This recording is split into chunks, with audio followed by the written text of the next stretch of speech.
Bueno, 4:32 habíamos quedado, leemos en el nombre del Padre, del Hijo y del Espíritu Santo y damos comienzo al estudio. Dice la palabra del Señor: y la multitud de los que habían creído era de un corazón y un alma. Ninguno decía ser suyo propio en nada de lo que poseía, sino que tenían todas las cosas en común. Y con gran poder los apóstoles daban testimonio de la resurrección del Señor Jesús, y abundante gracia era sobre todos ellos. Así que no había entre ellos ningún necesitado, porque todos los que poseían heredades o casas las vendían y le traían el precio de lo vendido, y lo ponían a los pies de los apóstoles, y se repartía a cada uno según su necesidad. Entonces José, a quien los apóstoles pusieron por sobrenombre Bernabé, que traducido es hijo de consolación, levita natural de Chipre, como tenía una heredad, la vendió y trajo el precio y lo puso a los pies de los apóstoles. Amén. El otro día lo dejamos también un poquito para atrás esto, porque esto nos va unido con el capítulo 5, el comienzo del capítulo 5. Estaba allí, todos los hermanos estaban contentos, felices. La multitud habían creído de un corazón y un alma. Ninguno decía ser suyo propio nada de lo que poseía, sino que todas las cosas tenían en común. Y con gran poder los apóstoles daban testimonio de la resurrección del Señor Jesús, y abundante gracia era sobre todos ellos. El Espíritu Santo se estaba moviendo de una manera sobrenatural, hermosa, maravillosa. Y como sabemos, queremos que esto le quede grabadito allí, que el libro de los Hechos es el libro del Espíritu Santo, de los hechos del Espíritu Santo. Todo lo que sucedió y aconteció, que nosotros leemos en el libro de los Hechos, todo fue por el mover del Espíritu Santo. Por eso es importante que nosotros tengamos esa comunión y esa relación con el Espíritu Santo. Que aprendamos a tener tiempo con el Espíritu Santo, a pasar nuestros momentos con el Espíritu Santo, pidiéndole a Dios que el Espíritu Santo nos ministre, que el Espíritu Santo nos hable, que el Espíritu Santo trate con nosotros, que el Espíritu Santo nos restaure, para que nosotros después podamos ser usados con su poder. Amén. Es importante que entendamos siempre esto, que es el Espíritu Santo quien hace las cosas. Nosotros estamos aquí con el propósito de predicar la palabra, de llevar el Evangelio. Ese es el mandamiento que Jesús nos dejó, de ir por todo el mundo predicando el Evangelio. Eso es lo que nosotros tenemos que hacer. Y como recién compartía la pastora allí en Lucas, que si ustedes no hablaran aún las piedras, hablarían. El mandato lo tenemos nosotros. No se le dio el privilegio de predicar la palabra a los ángeles. El privilegio de predicar la palabra lo tenemos nosotros. Y los apóstoles y discípulos en este tiempo lo tenían muy claros. Y lo vamos a ver ahora más adelante. Ellos no iban a callar. Pasara lo que pasara, ellos iban a seguir predicando la palabra. Estorbos, oposición, todo lo que viniera, ellos iban a seguir predicando la palabra. No les importaba lo que podía suceder. Lo que les importaba era cumplir con el mandato de Dios. Y hoy en día tenemos que seguir cumpliendo con ese mandato, porque somos la iglesia de Dios. Somos la iglesia de Cristo, la iglesia que está viva, que está despierta, que predica, que enseña. Tenemos que seguir siendo la iglesia como en sus comienzos. La iglesia que no teme, la iglesia que va para adelante, la iglesia que empuja, la iglesia que camina, que avanza y que predica la palabra a tiempo y fuera de tiempo. Vamos al capítulo 5, que comienza el capítulo 5. Vamos a ver el bosquejo un poquito, por favor, María. Arranca un poquito fuerte el capítulo 5, así que no se asusten. Vamos a leer la palabra, vamos a estudiar la palabra, vamos a hablar un poquito de cosas que son un poquito fuertes, pero no se asusten. Todo esto es parte de lo que Dios ha hecho y dejado para nosotros en su palabra. Porque la palabra que está aquí en la Biblia es la palabra de Dios. Escuchaba una persona decir cada cosa, un predicador decir cada cosa sobre la Biblia, que me asombró en estos días. No es que nos asombre, ¿no? Pero me preocupa la gente que escucha a esa persona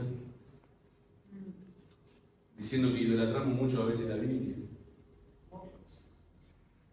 Que la Biblia la escribieron los hombres. Se olvidó de Timoteo 3:16, ¿no? Que toda la palabra es inspirada por Dios, por el Espíritu Santo. Y si la gente idolatra la palabra, y si la Biblia, y si es la palabra de Dios, Y dice, la Biblia no es Dios, ¿no? No es Dios la Biblia, está claro que no es Dios. Pero es parte de lo que Dios nos habló y nos dejó para nosotros, lo que Él quiso mostrar y revelar a su pueblo, a la iglesia, al mundo. Esta palabra es la que cambia, la que transforma. Así que escuchar esas cosas a uno le pone la piel un poquito, no de gallina, sino de... Señor nos ayude, ¿no?, a no entrar en esas doctrinas que se están apoderando. Esos espíritus, como hablábamos con los jóvenes, espíritus engañadores, doctrinas de demonios, que se siguen infiltrando en la iglesia y metiendo en la iglesia, y claro, y esta gente tiene mucho reconocimiento porque es el mundo que va y lo aplaude y lo sigue, pero no es una iglesia, eso no es una iglesia. Así que tengamos cuidado. Después les paso el nombre, no se lo voy a decir por acá. Y había aparecido Bernabé, el gran Bernabé, este es el gran Bernabé, el que comenzó a predicar con Pablo luego, más adelante, natural de Chipre, era levita, y tenía una heredad, la vendió y trajo todo a disposición de la iglesia. Con un corazón puro, sincero, genuino, un corazón alineado a Dios, apareció José, Bernabé, y dijo, tomen, vendí una heredad, todo lo que tengo, lo que me salió, lo que gané, perdón, lo entrego para la iglesia, para la obra. Y el capítulo 5 comienza diciendo, la primera parte vamos a leer del versículo 1 al 11, que es el pecado de Ananías y Zafira, que muchos ya conocen este pasaje y otros no, y lo bueno es que sigamos refrescando nuestra memoria. Y dice la palabra del Señor que había cierto hombre llamado Ananías, con Zafira, su mujer, que hizo lo mismo que Bernabé. Vendió su heredad. Tenían una propiedad, la vendieron, pero hizo algo incorrecto. Dice el versículo 2, que dice, vamos, y sustrajo del precio. No quiero que se me duerman. Y sustrajo del precio, sabiéndolo también su mujer, y trayendo solo una parte, la puso a los pies de los apóstoles. Y dijo Pedro, Ananías, ¿por qué llenó Satanás tu corazón para que mintieses al Espíritu Santo y sustrajeses del precio de la heredad? Reteniéndola, le dice Pedro, ¿no se te quedaba a ti? Y vendida, ¿no estaba en tu poder? ¿Por qué pusiste esto en tu corazón? No has mentido a los hombres, sino a Dios. Al oír Ananías estas palabras, cayó y expiró y murió, y vino un gran temor sobre todos los que lo oyeron. ¿Cuál fue el problema de Ananías? ¿Cuál creen ustedes que fue el problema de Ananías? Vamos a dar un estudio ahí, vamos. La mentira. Mentira, sí. Cierta, robo. Porque ahí cuando la palabra dice sustrajo, nosotros lo leemos acá y sustrajo, no, se quedó con una parte. Quiere decir que no es solo, no, sino que lo que era me lo quedo yo, me lo guardo en el bolsillito, y esta me salía $10.000 y yo voy a entregar 8 porque... Ahora, si Ananías hubiera dicho, yo voy a vender esto, pero me sale 10, voy a venderla por 10, pero yo me voy a quedar con 2 y 8 lo entrego a la iglesia. ¿Estaba mal? No estaba mal. No estaba mal. El problema era la mentira. Y detrás de la mentira, ¿saben lo que hay? Hay algo más importante que lo vamos a ver un poquito ahora, que es la hipocresía que había en Ananías y en Zafira, su mujer. Ellos vieron el resultado de lo que había obtenido Bernabé, José, de que todo el mundo había quedado asombrado de que una persona levita de Chipre haya venido, haya entregado todo, y dijeron, nosotros vamos a hacer lo mismo. Tenían en su corazón una apariencia que no era acorde a la que había tenido Bernabé. Y leyendo esto yo pensaba, ¿no? En mi corazón meditaba cómo está nuestra apariencia ante Dios dentro de la iglesia. ¿Qué hacemos, qué decimos para aparentar y en realidad somos otra cosa? ¿Qué es lo que nosotros demostramos para que los demás nos aplaudan, nos abracen, nos den besos y nos digan que sos el mejor? Pero en realidad, en lo profundo de nuestro corazón, eso no está, no lo hacemos con gozo y alegría, sino que lo hacemos para aparentar. Y Ananías fue lo que hizo. Y el versículo 3 dice: ¿por qué llenó Satanás tu corazón? Esa palabra llenó es la misma que se utiliza, que lo vimos en los otros capítulos anteriores, que fueron llenos del Espíritu Santo. Así que de la misma manera que somos llenos del Espíritu Santo, podemos ser llenos del enemigo. De la misma manera, es el mismo verbo, la misma palabrita que se utiliza, y todos fueron llenos del Espíritu Santo. Y aquí Pedro está usando la misma palabrita para decir: fuiste lleno. ¿Por qué fuiste lleno?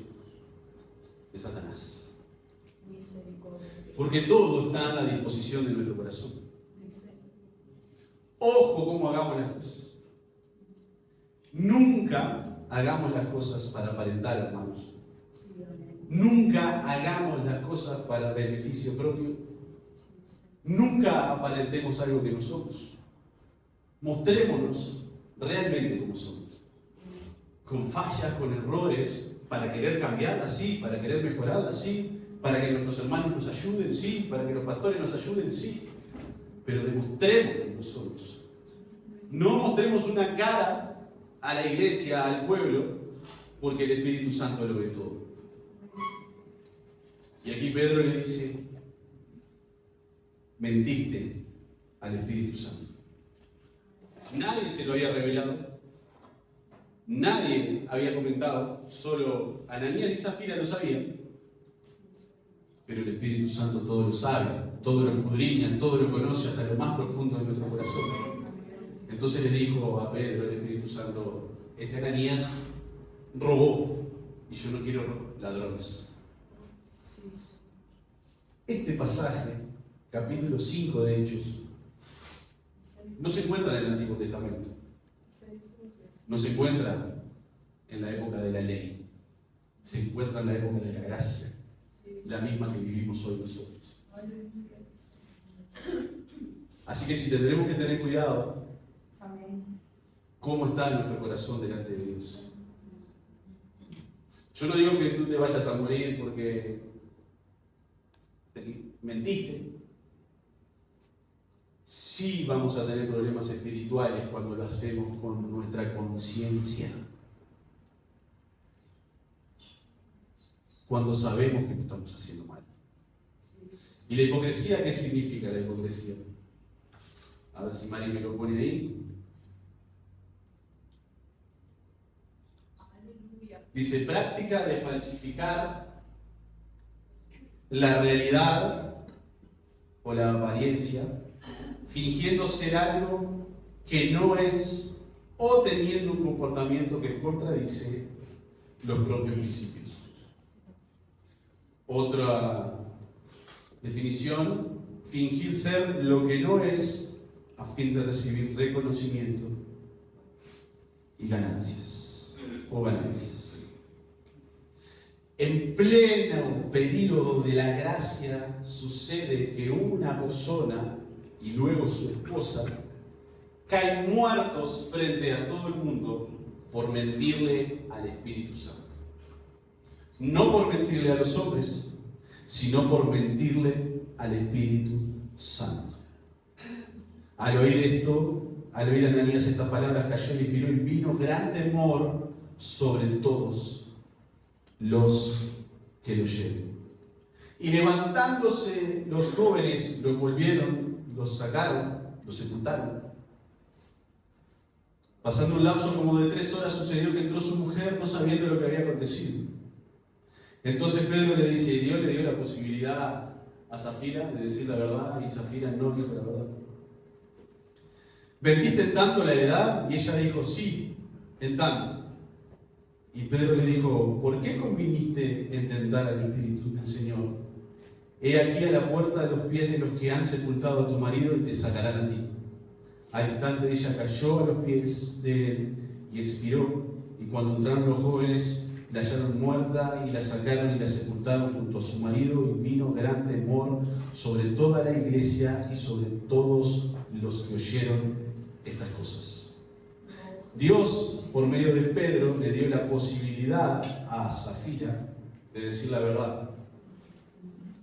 Pedro sabía la plata que puso Ananías, el dinero que trajo, y sabía que era mentira, y viene la esposa y le dice: ¿vendiste en $8.000 tu casa? Sí, fueron en 8 que la vendí. Ok, tú también estás mintiéndole al Espíritu Santo. Esto no es para que nosotros nos asustemos, pero sí para que recapacitemos de qué manera estamos haciendo las cosas para el Señor. ¿Cómo las estamos haciendo para el Señor? ¿Estamos en el periodo de la gracia? Sí, estamos en el periodo de la gracia, que Jesucristo pagó el precio de los pecados por todos nosotros. Aquí también en el periodo de la gracia.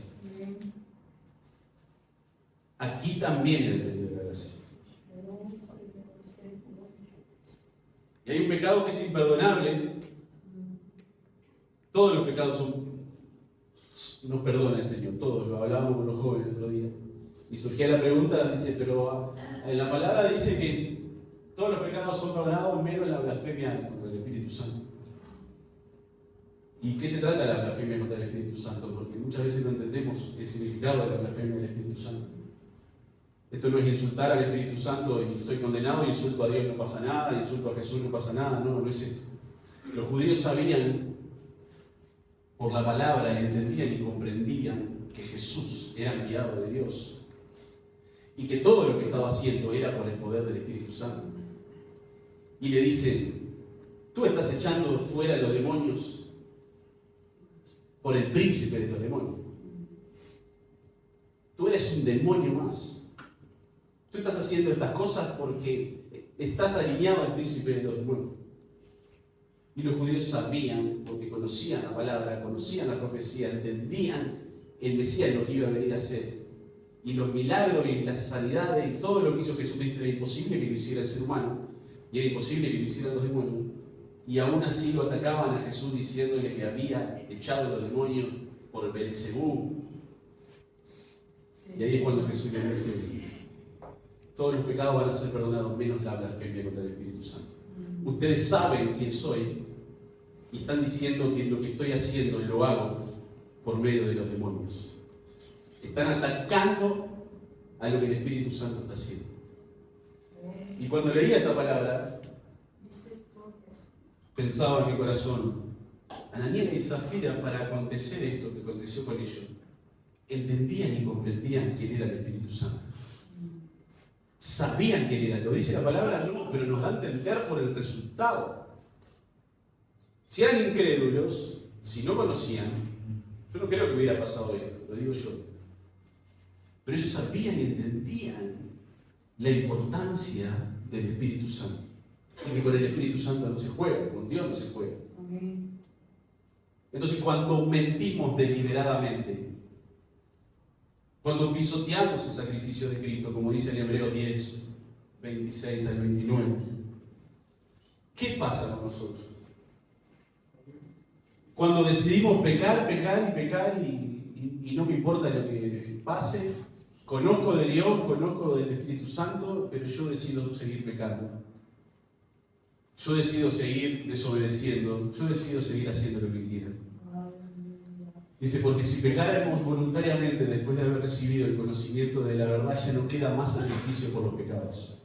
Si pecáremos voluntariamente después de haber conocido la verdad, después de haber entendido, después de haber comprendido, después de ver señal, después de ver lo que el Espíritu Santo hace, después de ver cómo nos cambia, nos transforma, ya no nos queda más sacrificio por nuestros pecados, sino una horrenda expectación de juicio y de hervor de fuego que ha de devorar a los adversarios. El que viola la ley de Moisés por el testimonio de 2 o 3 testigos muere irremisiblemente, eso pasaba en la ley.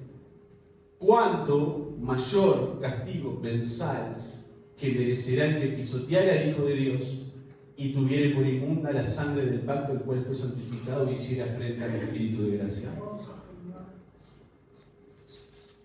Yo creo que esto que dice allí en Hebreos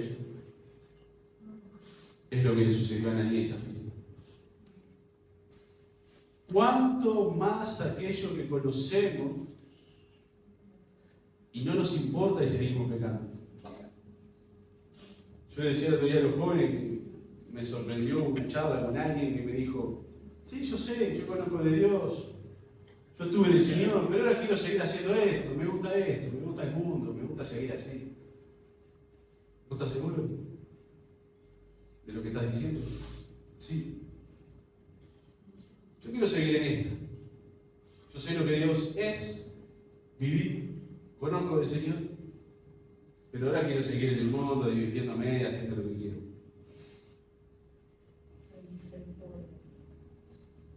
Que el Señor nos ayude, hermanos.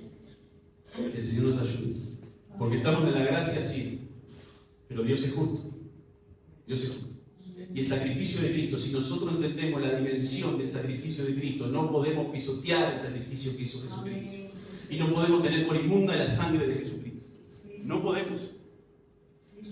No podemos. No fui yo. Que no puedo decir. No podemos. Si entendemos el sacrificio, si entendemos lo que pagó por nosotros, ¿cómo vamos a jugar con eso?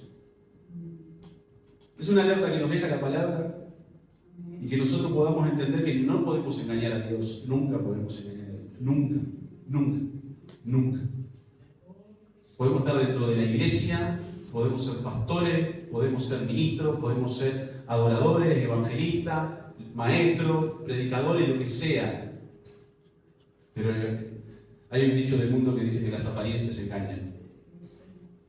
Y nosotros la única manera que tenemos para darnos cuenta es por los frutos. Por los frutos vamos a conocer a la persona. No por la capacidad de hablar, no por la capacidad de predicar, de enseñar, lo que sea, sino por los frutos. Por los frutos. Y esto va para mí. Va para mí primero.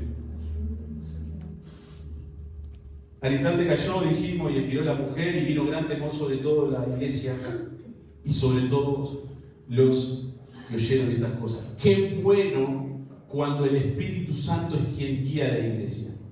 Vemos que aconteció algo horrible, algo feo, algo que no lo esperábamos y creo que ellos tampoco en ese momento. Pero qué bueno cuando el Espíritu Santo nos muestra y nos revela la condición de otra persona para que la iglesia esté atenta a lo que está pasando. Qué bueno que nosotros vamos a tener ese discernimiento dado por el Espíritu Santo para entender esa persona, de qué viene, de dónde viene, la condición que viene, qué es lo que trae, qué es lo que viene adentro de ellos. Eso es muy importante. Tener el discernimiento de conocer lo que hay dentro de ellos. Y no dejarnos engañar, por más que vengan, nos adulen, nos abracen, nos den besitos, qué lindo que eres, qué predicador, que los pastores son los mejores del mundo, y ahí se empieza a meter, ahí se empieza a meter el diablo, se empieza a meter el diablo, se empieza a meter el diablo, y así destruye la iglesia, hermanos. Así se destruye la iglesia. Se meten, se hacen pasar por cristianos, se hacen pasar por hijos de Dios y se meten dentro de la iglesia para destruirla. Por eso tenemos que estar atentos.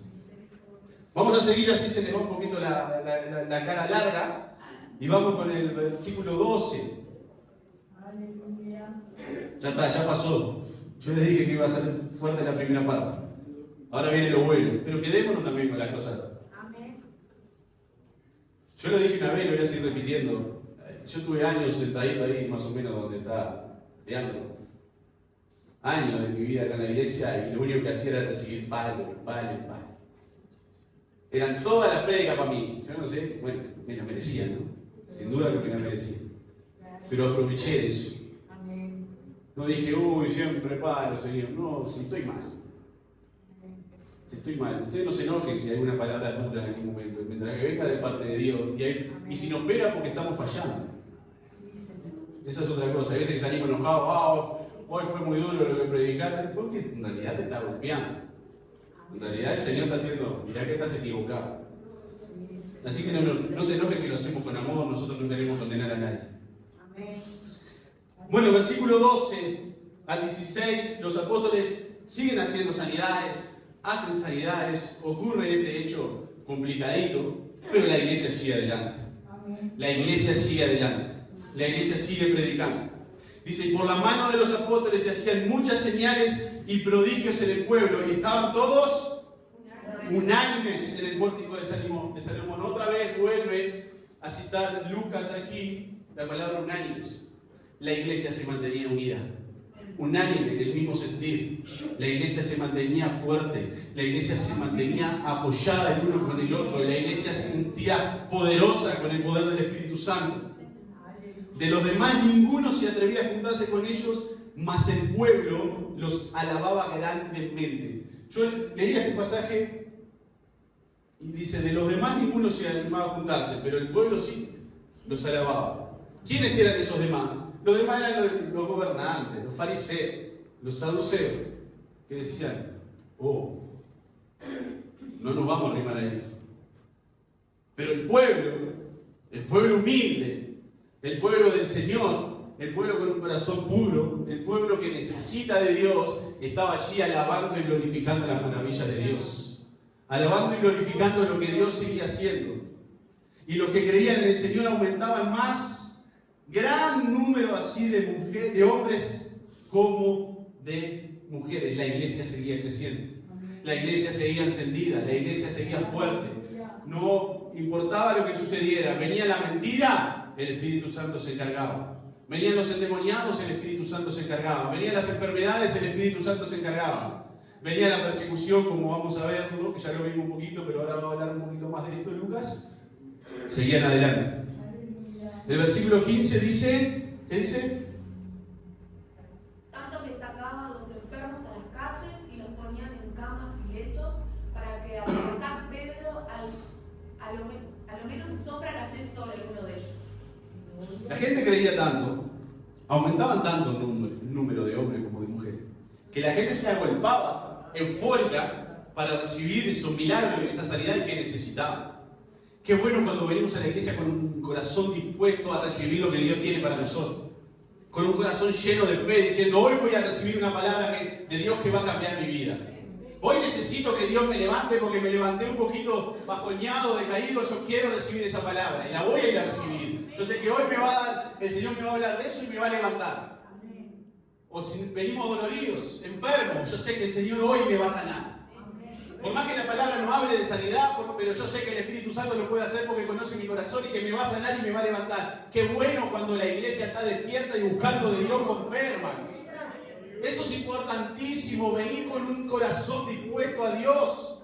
No venir a pasar el rato acá, venir a buscar estar conectado con la presencia del Espíritu Santo. Eso es lo más importante y más hermoso que nosotros podemos hacer. Que no importe la aflicción, que no importe el problema, yo voy a ir a recibir la bendición de Dios a mi vida. Mi familia me está complicando, hay problemas, no tengo trabajo, pero yo voy a ir a la iglesia a adorar a Dios y no le voy a dar lugar al enemigo para que me derrumbe. Eso es lo que hacía la iglesia. Los que se convertían iban desesperados por el milagro, desesperados. Pero si tú no estás desesperado por un milagro corporal o físico, ven a buscar el milagro del Espíritu Santo en tu vida que te cambie y te transforme.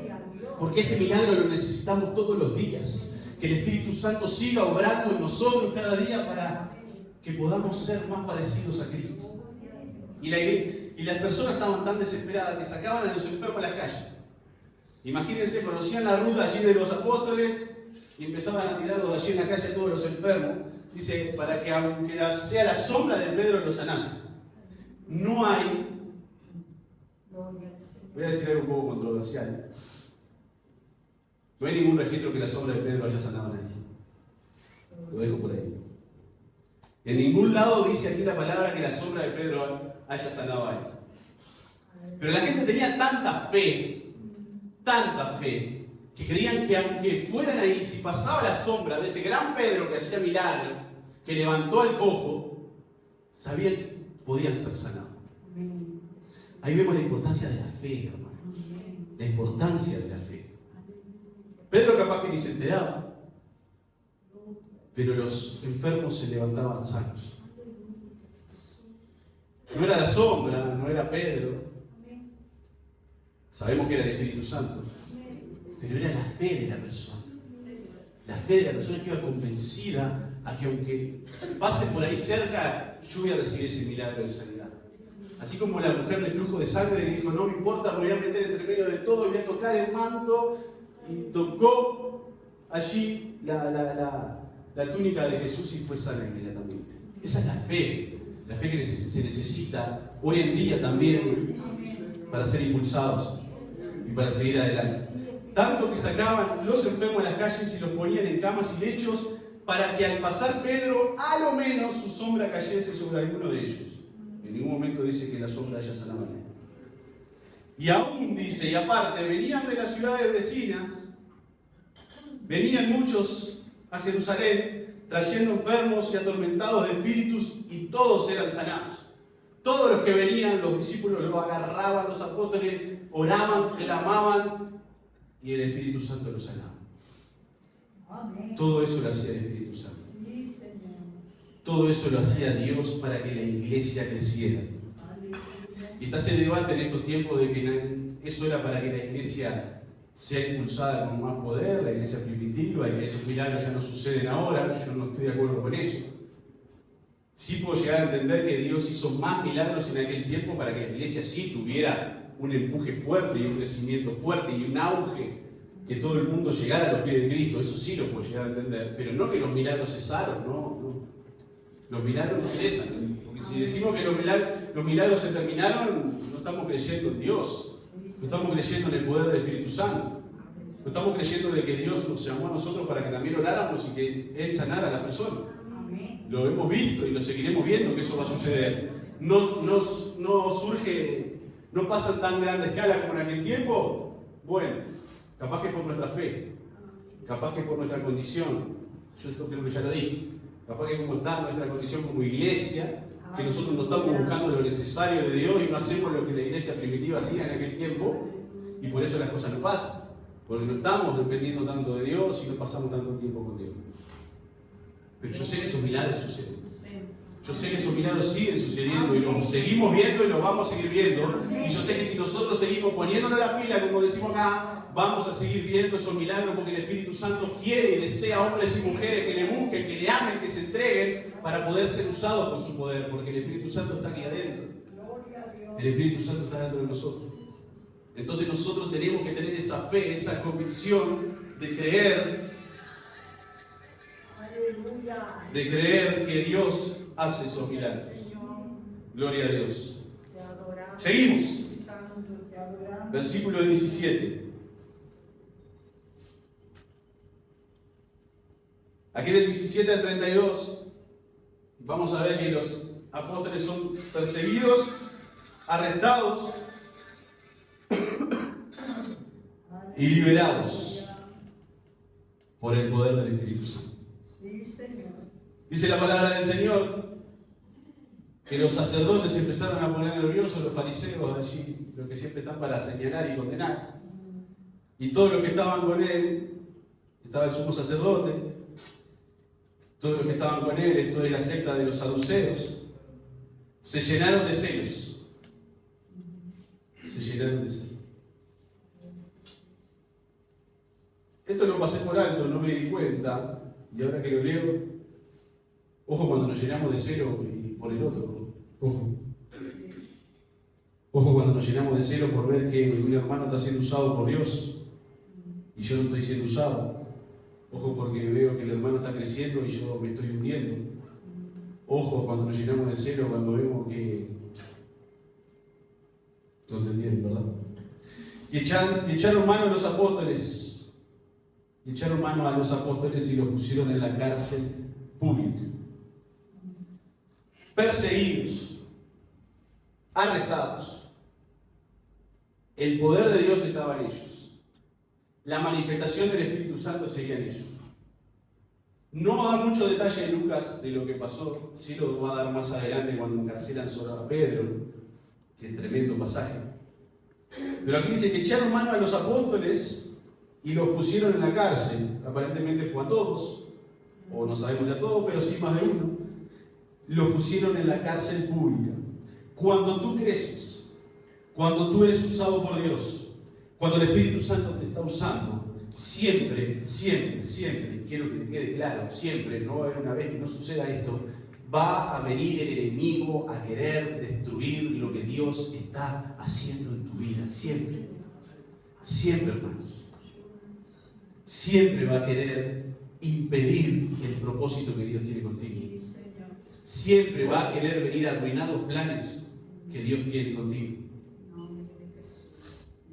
Y lo va a hacer aquí en la iglesia, lo va a hacer en tu hogar para que tú no ores, lo va a hacer en tu hogar para que tú no leas la palabra, lo va a hacer en tu hogar para que no le busques, lo va a hacer aquí para que no vengas a la iglesia, para que no te congregues.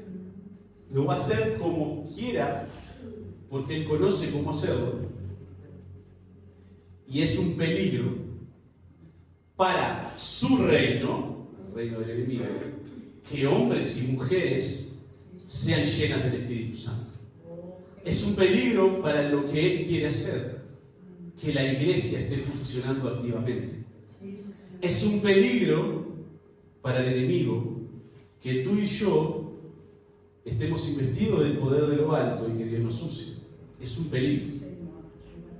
Y como les dijimos el otro día, estamos en una guerra. Querramos estar o no querramos estar, estamos en una guerra. Esa guerra la tenemos que pelear, cueste lo que cueste. Y la tenemos que pelear con el Espíritu Santo. Entonces el enemigo siempre va a querer venir y destruir lo que Dios está formando en tu vida. Vas a llegar a tu casa luego de la reunión y vas a llegar a tu casa y tu esposo te va a atacar, tu pareja te va a atacar, tu esposa, tus hijos van a estar más rebeldes que nunca. ¿Por qué? Porque sucedió algo hoy en la iglesia que a ti el Espíritu Santo te transformó, te cambió. Entonces el enemigo no va a perder tiempo, en todo momento va a querer impedirlo, siempre, siempre, hermano.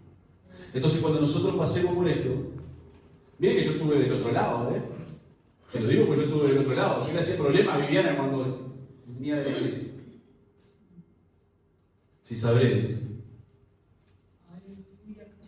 No era yo el que le hacía problema, era lo que había dentro. Era lo que había dentro del otro. Entonces ahí es cuando nosotros tenemos que entender que lo que está dentro de él no está alineado con lo que está conmigo, y no entrar en esa pelea, en esa lucha, en esa discusión, y no dejarnos perder la bendición que Dios nos ha dado por culpa del enemigo. Entonces en ese momento tenemos que decir: estás vencido. Estás vencido por el poder de la sangre de Cristo. Si no se lo dices en voz alta para que no se enoje el otro, díselo en tu mente. Yo no voy a entrar en tu juego. No voy a entrar en tu juego. Que el Señor te bendiga. Te amo. Te quiero. Perdóname. ¿Qué hice malo? Ir a la iglesia, perdón. Eso puede cambiar adentro. Eso puede ser de testimonio para que el otro cambie. Pero si nosotros entramos viniendo a la iglesia, nos vamos para nuestra casa y se levanta el enemigo y nosotros empezamos: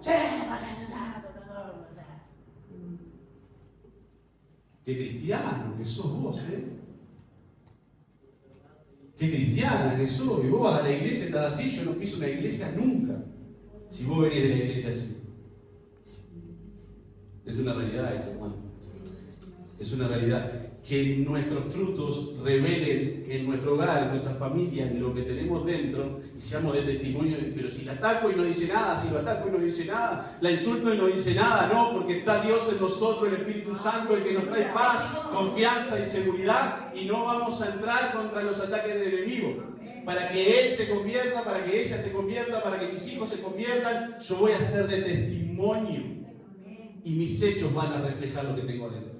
Siempre nuestros hechos van a reflejar lo que tenemos. Siempre. Siempre. Siempre, hermano. Siempre. Gracias, Padre. Mas un ángel del Señor, abriendo de noche las puertas de la cárcel y sacándolo, les dijo: el enemigo te encierra, el enemigo te encarcela, el enemigo te trae enfermedad, el enemigo te trae problemas, el enemigo te trae ceguera espiritual, el enemigo te trae atadura, el enemigo te trae lo que sea, pero ahí va a llegar el ángel del Señor a rescatarte. Si tú estás con fe y seguridad de lo que estás haciendo, va a llegar el ángel del Señor a rescatarte, va a llegar el ángel del Señor a sacarte de la cárcel, va a llegar el ángel del Señor a sacarte de la depresión, de la angustia, va a llegar el ángel del Señor a sacar esa enfermedad que hay en tu vida, va a llegar el ángel del Señor a quitarte el orgullo, la soberbia, la altivez. Eso va a llegar a hacerlo el ángel del Señor si tú tienes un corazón dispuesto a Dios. Toda esa cárcel que te quiere meter el enemigo, el orgullo es una cárcel. La ira es una cárcel. El rencor es una cárcel. La falta de perdón, hablábamos con los jóvenes el otro día, es una cárcel. Y nosotros le abrimos puerta al enemigo y quedamos encarcelados, presos, porque se mete dentro de nosotros y ahí comienza a dominarnos. Por eso es que nosotros, si no le abrimos puerta al enemigo, aquí los hermanos no le abrieron puerta al enemigo. Ellos predicaban, hacían lo que el Señor había mandado a hacer. Si el enemigo te trae una cárcel espiritual, si te trae un ataque, tú ten la seguridad y la confianza y la certeza de que va a venir el ángel del Señor a rescatarte. Que no te va a dejar solo, porque esos milagros te los dio Dios. Esa proeza que estás haciendo te la da Dios. Esa bendición que eres para tu familia, esa paz que tienes, te la da Dios. Ese cambio que has tenido en tu carácter, te lo dio Dios. Entonces siempre va a venir el Señor a tu rescate. Siempre. Siempre va a venir el Señor a rescatarte. Siempre va a venir el Señor a extender tu mano poderosa y decir, aquí está mi hijo, mi hija, yo lo voy a sacar. Porque eso quiere hacer el enemigo para derribarlo, pero yo tengo cosas más grandes. Tengo cosas más grandes para que Él haga conmigo. Yo lo necesito en el campo, lo necesito predicando, lo necesito sanando. Necesito que vaya y le hable a este, que vaya y le hable al otro. Necesito que mi hijo y que mi hija sigan la obra que yo les encomendé. Siempre va a estar el ángel del Señor para rescatarnos, siempre. Siempre, hermanos. Den un fuerte amén al Señor. Amén, yo te creo. Un aplauso, bueno, denle un fuerte aplauso a Dios. Denle un aplauso con ganas a Dios. Yo te creo. Yo lo creo, Señor. Yo lo creo que donde el enemigo me quiere colocar, tú me vas a sacar. Y ahí vas a venir a darme instrucciones. El ángel le dijo, id, y puestos en pie en el templo. Vayan a su casa, enciérrense, acuéstense a dormir deprimidos porque los encarceló el enemigo. No, le dijo, salgan, yo los saco, vayan y sigan predicando el evangelio. Vayan al templo, anuncien al pueblo todas las palabras de esta vida. Habiendo oído esto, entraron de mañana en el templo y enseñaban. Habiendo oído esto, de mañana entraron en el templo y enseñaban. Así que la liberación fue de noche. Me da a entender que la liberación fue de noche. Porque a los discípulos en aquel tiempo le decían, andá, y iban. Tenés que ir a hacerlo, y iban. Hoy nos cuesta un poquito ser obediente. Pero, así que el Señor los liberó en plena oscuridad, en plena noche. El Señor fue hasta allí y los liberó. Y ellos cumplieron lo que Dios los mandó a hacer. Hay un par de características que vamos a ver en estos pasajes que vamos a leer sobre los apóstoles y que las voy a ir mencionando para que entendamos la importancia de cada una de las características. El punto número 1 es que tenían fe. Fe ante el mandato de Dios. Ellos confiaban en el mandato de Dios, iban a ser fieles, iban a creerle y iban a cumplir. Ese es el punto número 1. Fe ante el mandato del Señor. ¿Qué es lo que Dios te ha mandado a hacer? Aparte de ir y predicar el Evangelio, aparte de servirle, el Señor te ha mandado a hacer algo. Ten fe. Ten fe. Si Dios te mandó, hazlo. Si Dios te ordenó, hacelo. Si Dios te dijo, marcha. Anda. No te quedes. Pero tenemos que hacerlo. Ellos tenían fe y confiaban plenamente en lo que Dios les había hablado. Que la duda no se apodere de nosotros y que hoy nosotros no tengamos esa fe genuina puesta en Dios. Porque nuestra fe no es ciega. A veces que escuchamos, yo tengo fe ciega en Dios. No, nuestra fe no es ciega. Nuestra fe es el convencimiento real de la palabra, de lo que Dios es. No es una fe ciega, es una fe real. Una fe que la experimentamos, que la palpamos, que la sentimos, que la experimentamos. Nuestra fe no es ciega. No es ciega. Otro punto de característica de los apóstoles es que eran valientes en las pruebas. Valientes en las pruebas. Lo vemos aquí lo vimos un poquito anteriormente en los otros capítulos, lo vamos a seguir viendo en el transcurso del libro de los Hechos, que ellos eran valientes a pesar de la prueba. Ellos no le tenían miedo a la prueba. Ellos no le tenían miedo al enemigo. Ellos no le tenían miedo al enemigo, hermano. Y nosotros a veces que le tenemos miedo de lo que nos puede hacer el enemigo a nosotros, no tenemos que tener miedo al enemigo, tenemos que ser valientes. Porque Dios ha llamado a hombres y mujeres valientes. Valientes que arrebatan el reino de los cielos. Valientes que se esfuercen. Esfuérzate y sé valiente. El Señor le dijo a Josué: así como estuve con Moisés, estaré contigo. Y nos dice hoy en día que debemos de esforzarnos y ser valientes. Que nuestro esfuerzo va a traer recompensa. Que nuestra valentía va a traer consecuencias positivas en nuestra vida. Porque Él está con nosotros. Eso es lo que hace Dios. Y estos hombres, discípulos, apóstoles de Dios, eran valientes. Tenían fe y eran valientes en medio de la prueba. Otra característica que tenían es que eran obedientes a Dios.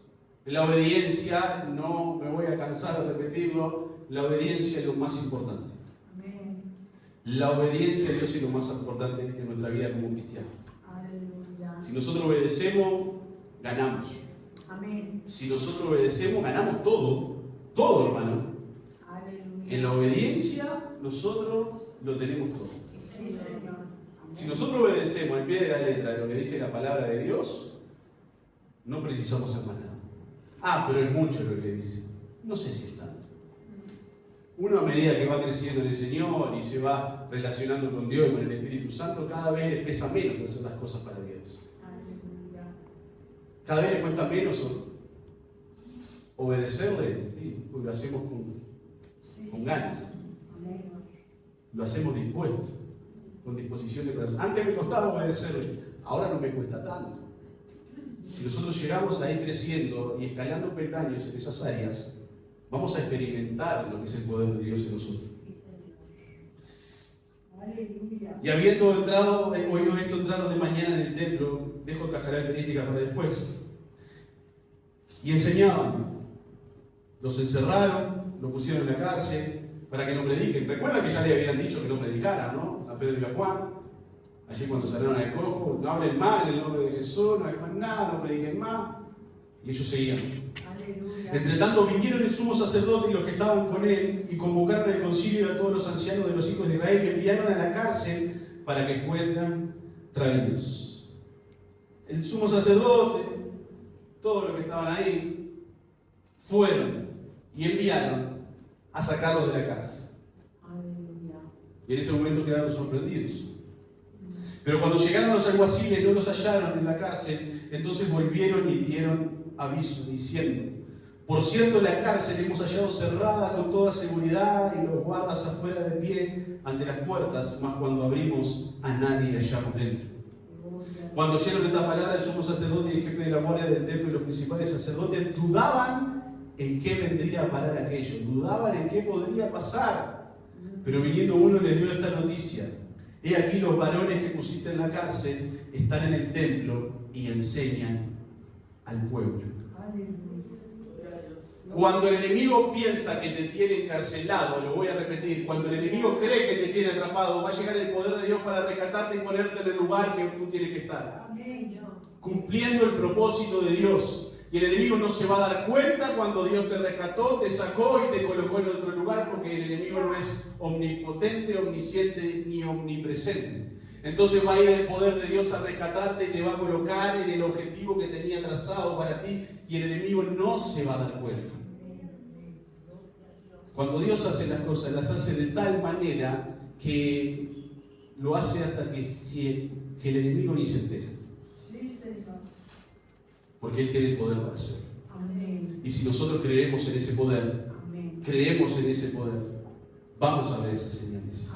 Vamos a ver esas maravillas. Vamos a ver cómo Dios nos saca de un lugar que estábamos presos a ponernos en un lugar de privilegio. De privilegio de llevar la palabra, de privilegio de servir, de no privilegio económico ni engrandecer nuestro nombre. Privilegio para llevar su palabra y predicar las buenas nuevas que Dios nos ha llamado a predicar. Ese es el privilegio que tenemos. ¿Qué privilegio más grande? Yo el privilegio más grande que tengo es servirle. No me importa otra cosa, hermano. Y esto lo digo de corazón, y lo saben los que me conocen en casa. No me importa más nada. A mí traerme 50 millones de dólares que los quemo, Jesús. literalmente. Gracias, Señor. No me importa nada, me importa servir a Cristo. Esto lo digo para la gloria, lo digo para que entendamos lo que hace Dios en nosotros. Ayúdanos, Señor. Ayúdanos. Pero viendo uno les dio esta noticia: y aquí los varones que pusiste en la cárcel están en el templo y te enseñan al pueblo. Entonces fue el jefe de la guardia con los alguaciles y los trajo sin violencia, porque temían ser apedreados por el pueblo. Vengan por aquí, queridos apóstoles. Necesitamos hablar con ustedes. Los metieron en la cárcel de una manera no muy linda, pero ahora ya vinieron de otra manera. Si estos se escaparon, ojo. Llámenlo delicadito, vengan, pasen por acá, queridos, que tenemos que hablar con ustedes. Gloria a Dios. Cuando los trajeron, los presentaron en el concilio y el sumo sacerdote les preguntó, diciendo: ¿no os mandamos estrictamente que no enseñaseis en ese nombre? Y ahora habéis llenado a Jerusalén de vuestra doctrina y queréis echar sobre nosotros la sangre de ese hombre. Oh, Jesús. Y Pedro les dijo, y los apóstoles, ¿a quién era necesario obedecer? Hoy en día, ¿a quién es necesario obedecer? Amén. Hoy en día, si te preguntan, ¿a quién es necesario que obedezcas? Hoy, si te preguntan en tu casa, en tu familia, tus amigos, ¿a quién estás obedeciendo? Deja de obedecer a ese Dios y ven con nosotros. Deja de servir a Dios y ven con nosotros. Deja de servir a Dios, que acá hay riqueza, hay ganancia, hay todo lo que vos querés, lo tenés acá. Eso te va a dar el enemigo, sí, te lo puede dar para atraparte y sacarte. No vayas más a la iglesia. ¿Qué ganás en la iglesia? ¿Qué ganás sirviendo a Dios?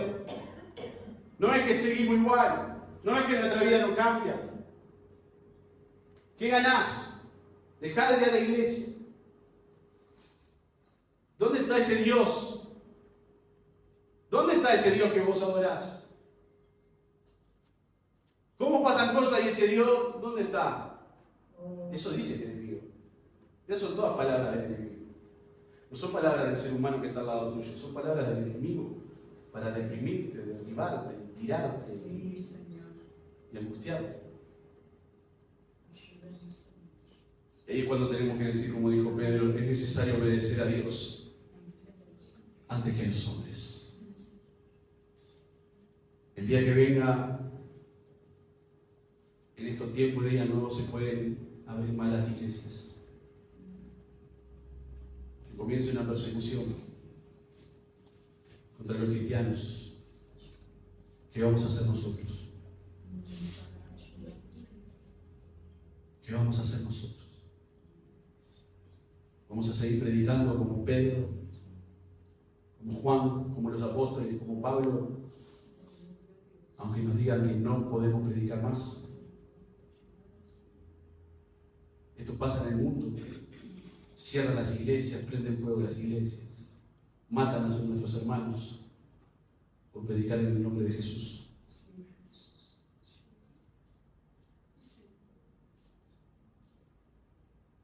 Yo creo que esto va a pasar en algún tiempo, no muy lejano. Y ahí tenemos que estar bien cimentados en Cristo. Ahí no nos va a poder llevar el enemigo por delante. Por eso es bueno que nos preparemos hoy para la guerra. Nos preparemos hoy para la lucha espiritual. Nos preparemos para lo que venga. Hoy tenemos que prepararnos. Hoy, hermanos. Hoy. Hoy tenemos que crecer espiritualmente. Hoy tenemos que madurar. Hoy tenemos que salir de la condición en la que nos encontramos, para que cuando el enemigo nos persiga, nosotros estemos fuertes y firmes, como estaba Pedro, estaba Juan y todos los apóstoles. Y digamos, ¿a quién es necesario que obedezcamos? A ustedes no, yo obedezco a Dios. Y hasta el último día de mi vida yo voy a seguir predicando a Dios. Y que Cristo es el camino de la salvación y de la vida eterna. El Dios de nuestros padres levantó a Jesús a quien vosotros mataste colgándole en el madero. A este Dios ha exaltado con su diestra por príncipe y salvador para dar a Israel arrepentimiento y perdón de pecados. Arrepentimiento, siempre arrepentimiento. El Evangelio es arrepentimiento. El Evangelio es arrepentimiento, hermanos. Arrepentimiento y creer y tener fe. De eso se trata el Evangelio. Arrepentirte, tener fe y obedecer. Y nosotros somos testigos suyos de estas cosas, y también el Espíritu Santo, el cual ha dado Dios a los que le obedecen.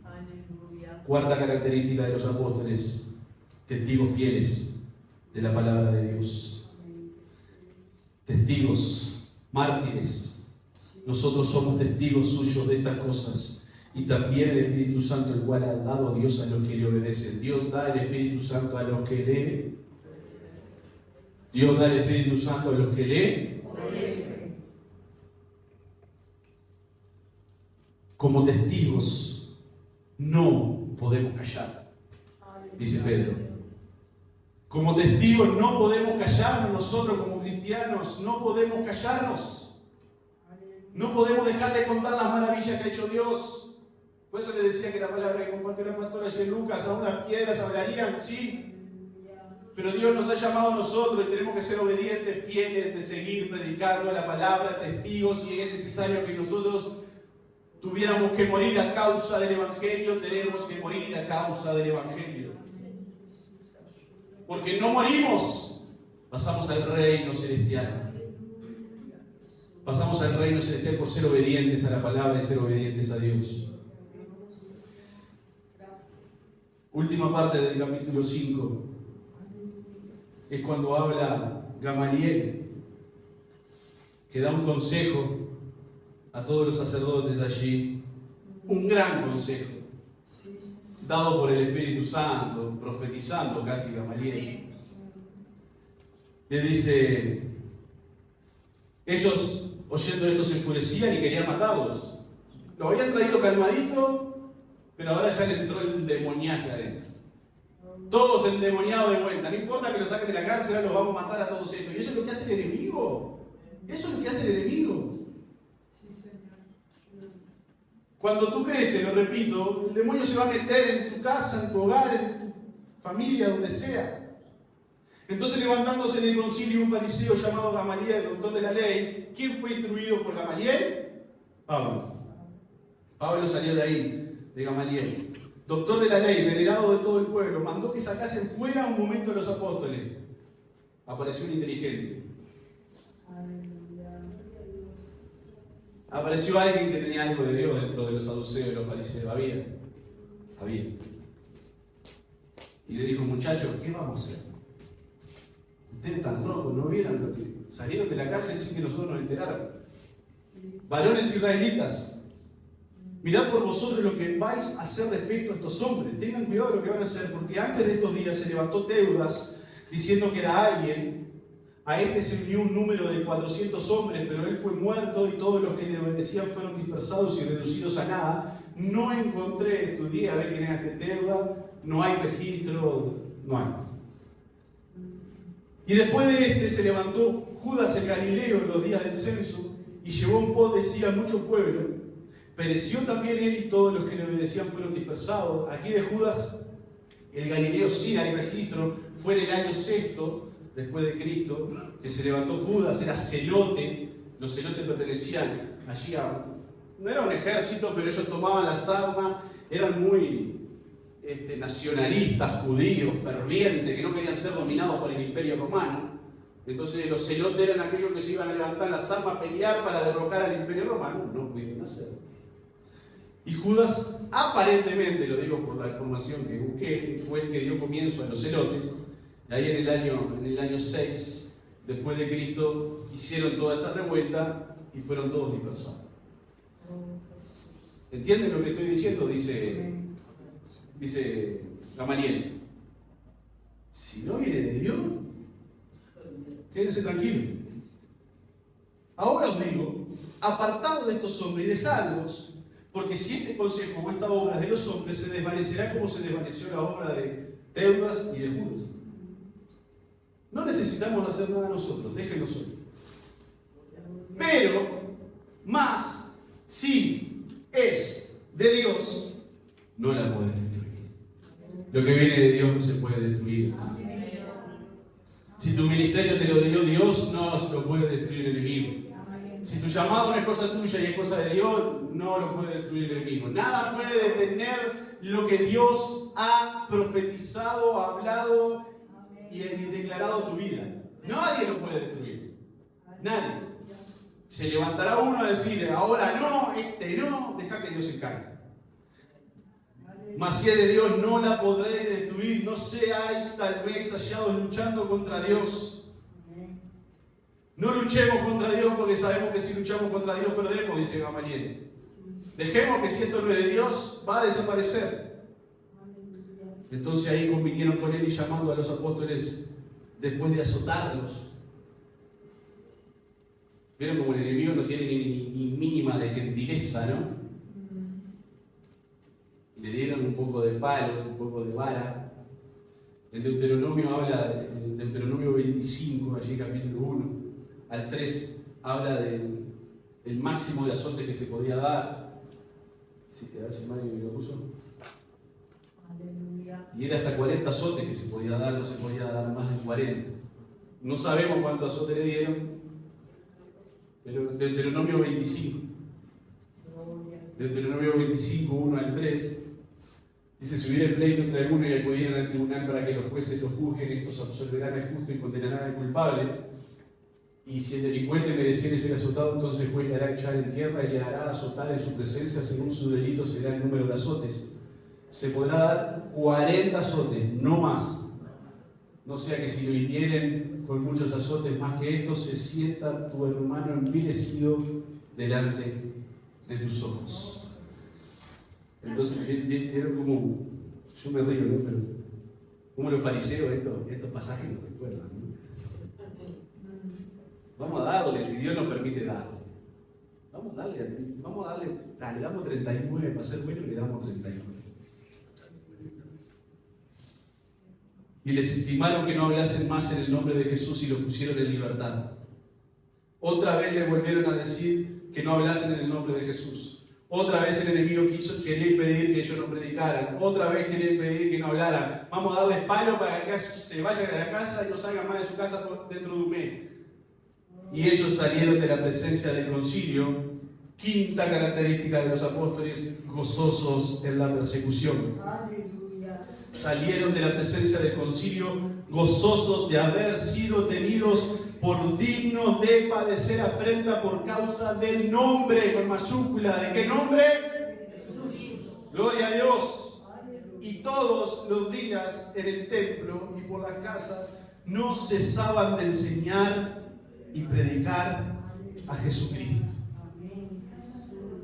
Te da palo el enemigo, te quiere tapar la boca, te da palo el enemigo, te quiere cerrar la boca, te da palo el enemigo, pero tú sigues predicando la palabra de Dios porque tenemos que estar gozosos por predicar la palabra de Dios. Eso dijeron los apóstoles. Se sentían dignos.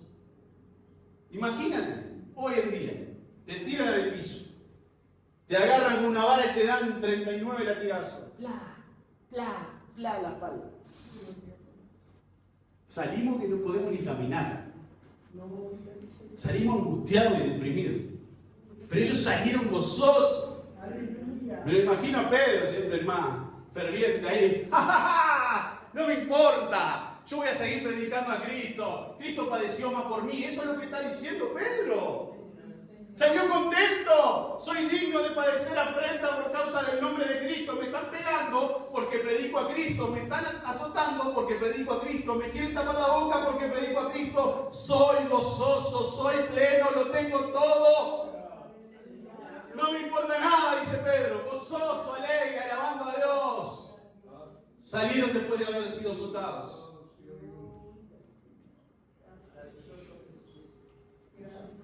Y todos los días en el templo y por las casas no cesaban de enseñar y predicar a Jesucristo. Todos los días. Every day. Todos los días. Todos los días. Todos los días. En el templo y por las casas no cesaban de enseñar y de predicar a Jesucristo. Que la persecución no te detenga, la persecución espiritual, estoy hablando hoy, que no nos detenga de predicar, de servir, de estar en la iglesia con los hermanos, congregándote. Y siéntete digno de servir a Cristo. En este tiempo tenemos que sentirnos dignos de servir a Cristo también. Porque en aquel momento la persecución era local. Ahora tenemos nosotros una persecución globalizada a nivel mundial, ¿no? Por las redes, por internet, por la televisión. Tenemos una persecución constante que el enemigo nos quiere apartar de Dios siempre. Por eso tenemos que ser dignos hoy en día de que seguimos predicando el Evangelio. Hay un testimonio de un hermano argentino que predicó el traficante de Biblia. ¿Qué país era? China. Sí. Bueno,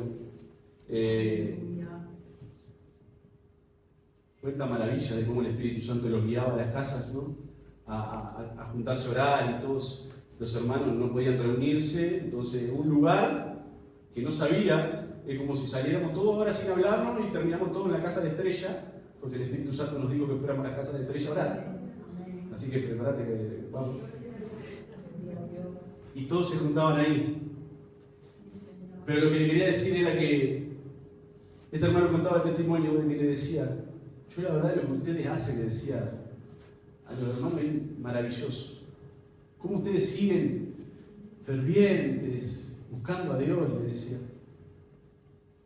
Y no tienen donde congregarse, y ustedes siguen. Y me impactó la respuesta. Y a él también le impactó.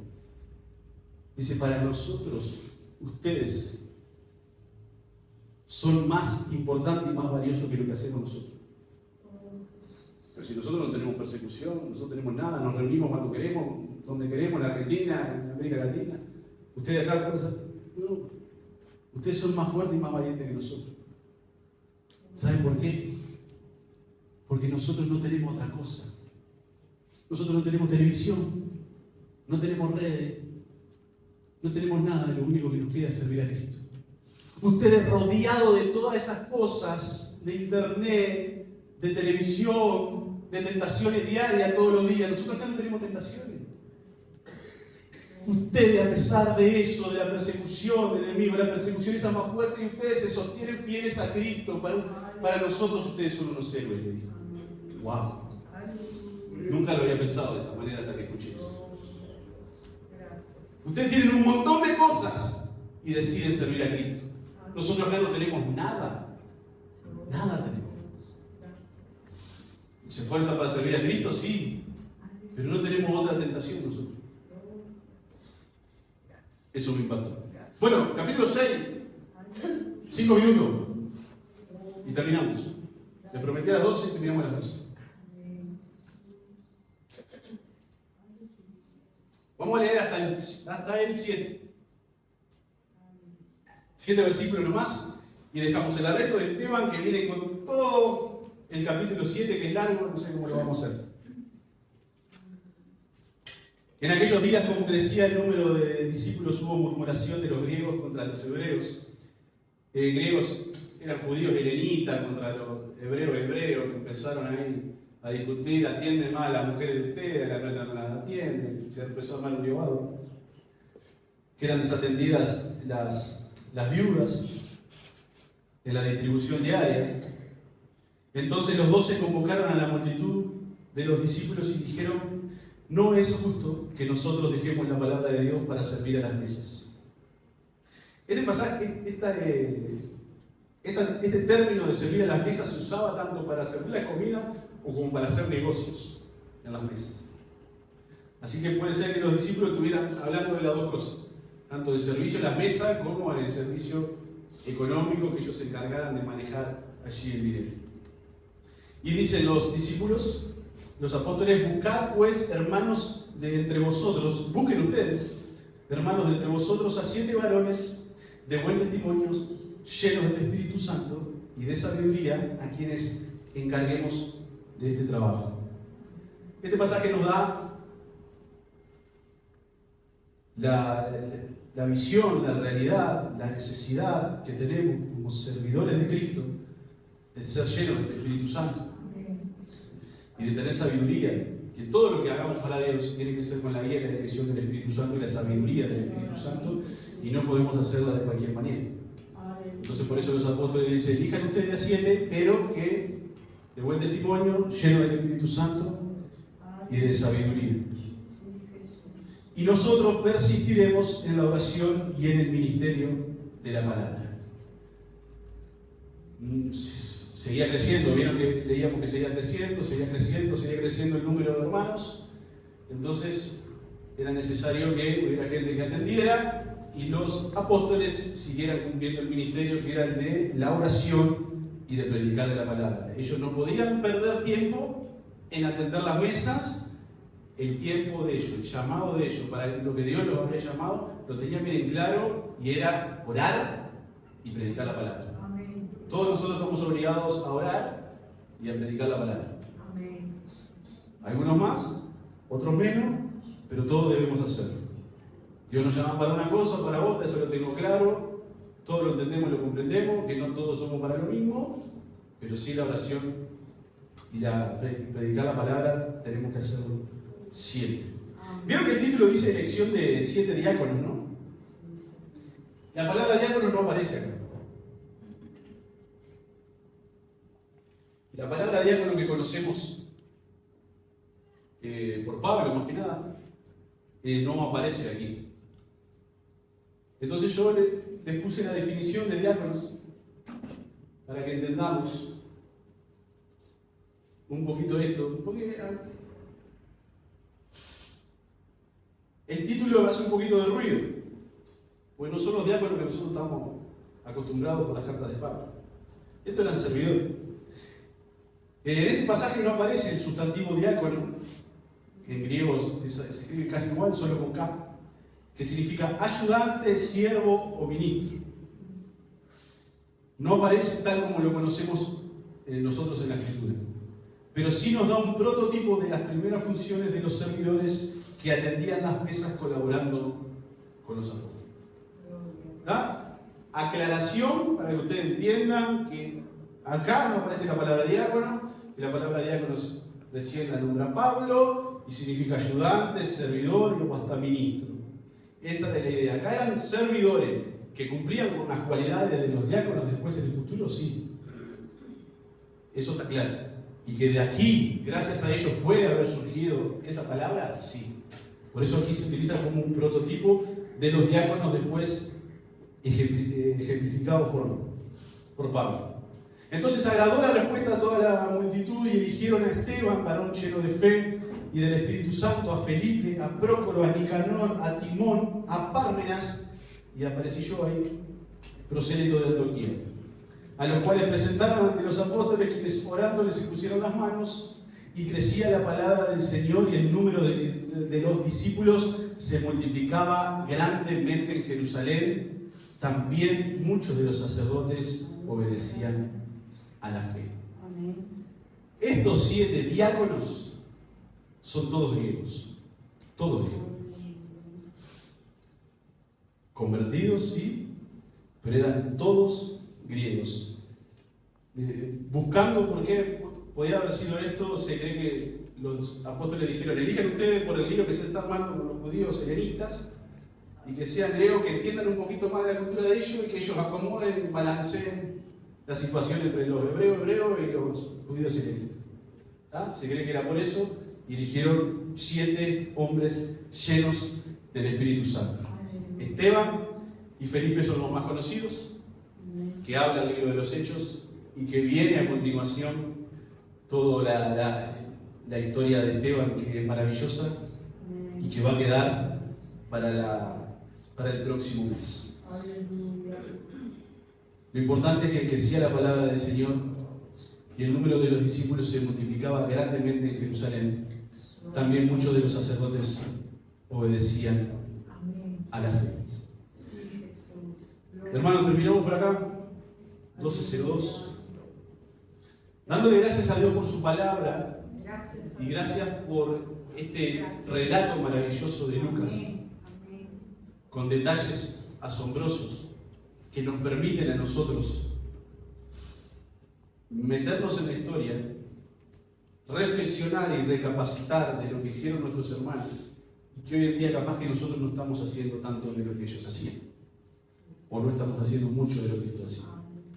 Pero también nos da el impulso para que nosotros nos levantemos en el nombre de Jesucristo a pelear la buena batalla de la fe. De que no vamos a estar solos nunca, de que siempre va a estar Dios con nosotros, siempre nos va a rescatar, siempre nos va a proteger, siempre nos va a librar, siempre va a extender su mano poderosa. Y como leíamos en el capítulo 4, creo que era, y que Pedro oraba y decía: nosotros seguiremos predicando la palabra que tú nos mandaste mientras tú, Señor, extiendes tu mano y sigues haciendo señales, maravillas y prodigios. Que nosotros nos mantengamos como iglesia de Cristo hoy en día aquí en Uruguay, levantando una iglesia llena del poder del Espíritu Santo. Esa es la idea del estudio del libro de los Hechos. Comentábamos con los pastores qué era lo que íbamos a seguir estudiando, y la pastora dijo: tenemos que estudiar el libro de los Hechos. Gloria a Dios, estudiamos el libro de los Hechos.